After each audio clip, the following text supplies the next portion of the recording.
ਕਰਨ ਲੱਗੀ ਮੇਰਾ ਕੀ ਕਰਨ ਲੱਗੀ ਆ ਇਹ ਕੀ ਕਰਨ ਲੱਗੀ ਨਮਾਜ਼ ਪੜ੍ਹਨ ਲੱਗੀ ਮੈਂ ਵਿਸ਼ਾਰਾ ਇਹ ਇਦਾਂ ਕਰਕੇ ਸਿੱਧਾ ਕਰਕੇ ਉਹਨੂੰ ਸਿੱਧਾ ਕਰ ਪਿੱਛੋਂ ਖਿੱਚ ਦਰਾ ਇਦਾਂ ਇਦਾਂ ਓਹੋ ਪੁੱਠਾ ਹੋ ਗਿਆ ਇਹ ਇਦਾਂ ਇਦਾਂ ਕਰਕੇ ਇਦਾਂ ਉਹਨੂੰ ਸਿੱਧਾ ਕਰ ਦਰਾ ਇਹ ਦੇਖ ਹੋ ਗਿਆ ਤੇ ਹੁਣ ਤੂੰ ਪੜ੍ਹੇਂਗੀ ਇਹਦੇ ਤੇ ਨਮਾਜ਼ ਤੇ ਨਮਾਜ਼ ਕਿੱਦਾਂ ਪੜ੍ਹਦੀ ਹੈ ਖਰਾਬ ਹੋ ਗਿਆ ਵਾ ਚੱਲ ਸਹੀ ਹੋ ਗਿਆ ਚੱਲ ਹੁਣ ਨਮਾਜ਼ ਪੜ੍ਹ ਕੇ ਦਿਖਾ ਦੇ ਮੈਨੂੰ ਚੱਲ ਪੜ੍ਹ ਲੈ ਨਮਾਜ਼ ਹੁਣ ਆ ਕੀ ਅੱਲਾਹੁ ਅਕਬਰ ਐਵੇਂ ਕਰੀਦਾ ਹੁੰਦਾ ਖੜੀ ਹੋ ਕੇ ਸਹੀ ਤਰ੍ਹਾਂ ਨਮਾਜ਼ ਪੜ੍ਹ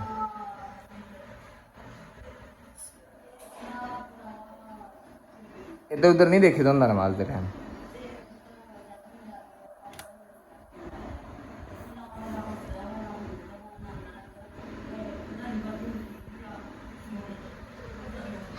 चलो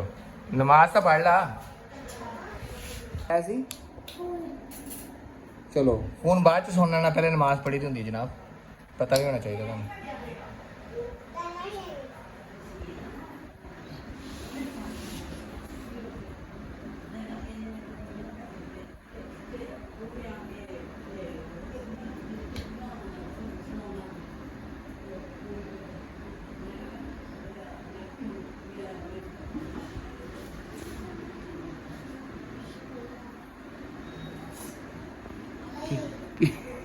की होया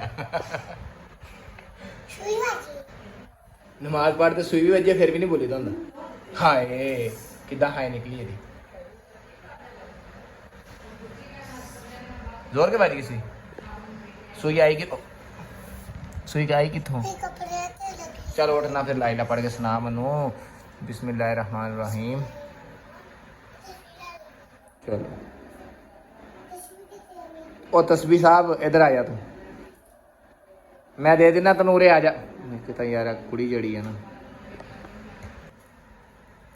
बिस्मिल्लाहिर्रहमानिर्रहीम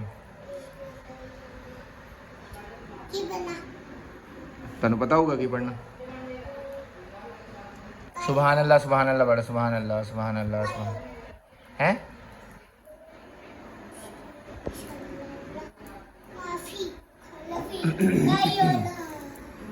तस्बीह पढ़नी है नाता नहीं हाँ कहने होंगी तस्बीह सुना जरा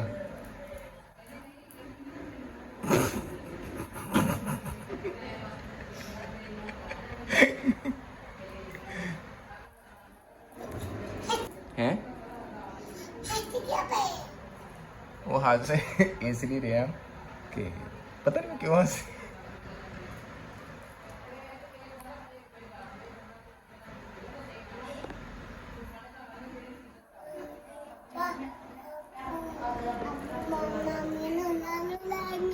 ओए ओए मामा ਨੂੰ ਨਿਕਾਲ ਆ ਜਾਣਗੇ ਫਿਰ ਮਾਮਾ ਨਾਲ ਦੀ ਵੀਡੀਓ ਬਣਾਉਂਗਾ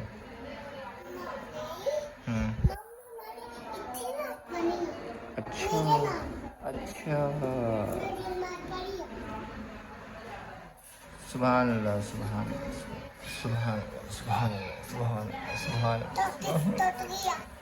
सुभान सुभान अल्लाह पढ़ी पढ़ी तेरा पढ़ के दिखा दे अच्छे तरीके से जा मैं पढ़ दी सुभान अल्लाह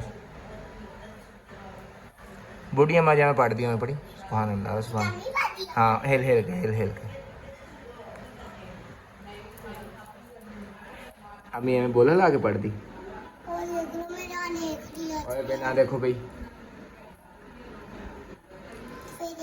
ना देखो भाई देख लो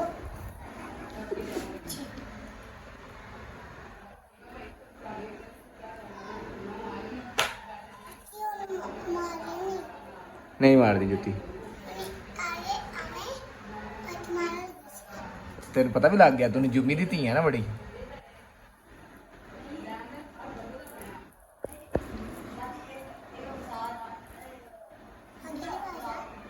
आंटी आई है अपने घर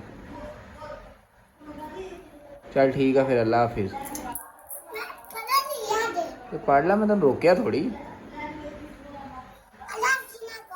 अच्छा सॉरी ਰਾਈਟ ਠੀਕ ਆ ਕੀ